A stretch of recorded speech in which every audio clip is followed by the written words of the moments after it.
1 and 2 నియోజకవర్గాలకు సంబంధించి Guntur collectorate ఎదురుగా నిరాహార దీక్ష ఉదయం నుంచి చేయటం జరిగింది. ఇప్పుడు ముగింపు సందర్భంగా మేమందరం ఇక్కడికి రావటం జరిగింది. డిఎస్సిలో జరిగినటువంటి అవకతవకలు, అన్యాయాలు, అక్రమాలు, స్పోర్ట్స్ కోటా పేరుతో సొంత వారికి ఉద్యోగాలు ఇచ్చినటువంటి వైనం, పేపర్ లీక్ చేయటం, దానితో పాటు అవుట్ సోర్సింగ్ వారికే మొదటి ర్యాంకులు రావడం, అయినా వారికి ఉద్యోగం ఇవ్వకపోవటం, ఇలాంటి అవకతవకలు కోకొల్లలుగా జరిగాయి. దీని మీద న్యాయ విచారణ జరపాలని, దీనికి బాధ్యుడైనటువంటి మంత్రి నారా లోకేష్ తక్షణమే రాజీనామా చేయాలని డిమాండ్ చేస్తూ వైఎస్ఆర్ కాంగ్రెస్ పార్టీ యువకులతో కలిసి ఒక పోరాట ఉద్యమాన్ని ముందుకు తీసుకొచ్చింది. దానిలో భాగంగానే రాష్ట్ర వ్యాప్తంగా ఇవాళ అన్ని నియోజకవర్గాల్లోనూ రిలే నిరాహార దీక్షలు కొనసాగుతూ ఉన్నాయి. రేపు, ఎల్లుండి, అవటాల నుండి 4 రోజుల పాటు రిలే నిరాహార దీక్షలు చేసి ఆ తర్వాత రేపు సోమవారం రోజున భారీ ఎత్తున ఒక ర్యాలీని నిర్వహించాలనేటువంటి తలంపుతో ఈ కార్యక్రమాన్ని ప్రారంభించడం జరిగింది. దీనికి అద్భుతమైనటువంటి రెస్పాన్స్ వస్తుంది.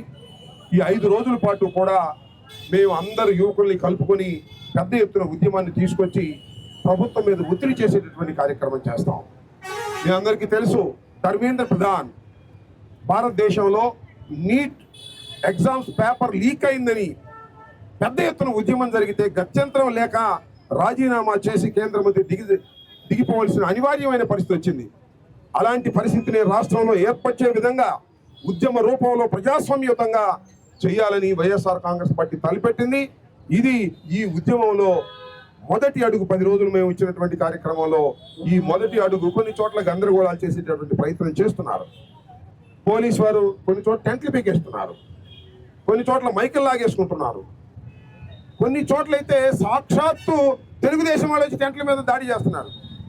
ఎందుకయ్యా మీరు దాడి చేస్తున్నారంటే మీకు పర్మిషన్ లేదంటున్నారు. అంటే పర్మిషన్ లేకపోతే తెలుగుదేశం వాళ్ళు దాడి చేస్తారా? పర్మిషన్ లేకపోతే పోలీసులు యాక్షన్ తీసుకోవాలి.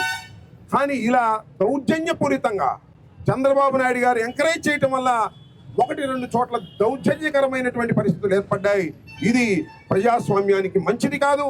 నిరసన చెప్పేటటువంటి హక్కు ప్రతి వ్యక్తికి ఉంటుంది. అందులోనూ గాంధీ మార్గంలో నిరాహార దీక్ష చేసేటటువంటి హక్కు ప్రతి వ్యక్తికి ఉంటుంది. దాన్ని ఎదుర్కోవాలి.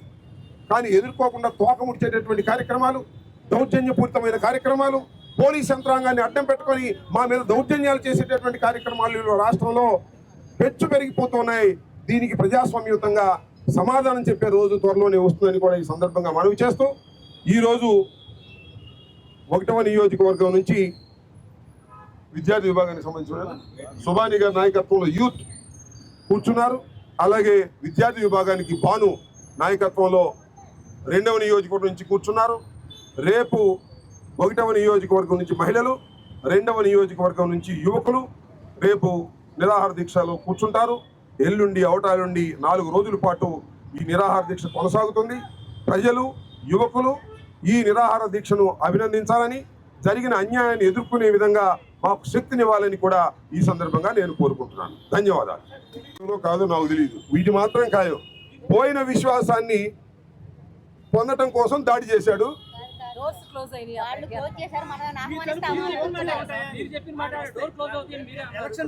ఎప్పుడు అప్పుడా అప్పుడు అడగండి చెప్తా. ఇప్పుడు డోర్లు క్లోజ్ అయినాయి అనుకుని పోతున్నాడు. ఆ డోర్లు బాధవయ్యా, మా డోర్లు పోతావేంటి? మా టెంట్లు పోతావేంటి? మూసుకుపోయిన లోకేష్ డోర్లు బాదు. వాళ్ళు తెరిచినట్టే ఉంటారు, మింగేస్తారు. నీకు తెలియదు. అసలు చంద్రబాబు రాజకీయం వేరు, లోకేష్ రాజకీయం వేరు. చంద్రబాబు అన్న క్షమిస్తాడు కానీ మా బ్రదర్ లోకేష్ మాత్రం క్షమించడు. ఆయనకి లవ్ క్యాష్, నీ మీద ఏం ప్రేమ లేదు. బోండావమ్మ గుర్తుపెట్టుకో. నేను చెప్తాను, వాళ్ళు రాసుకోండి.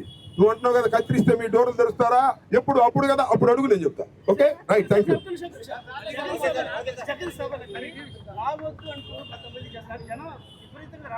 మళ్ళా మాట్లాడతాలే భయ, ఇంక చాలా టైం ఉంది. Right. Like, subscribe and follow at Ammati Rambabu Official for truth and clarity in today's politics.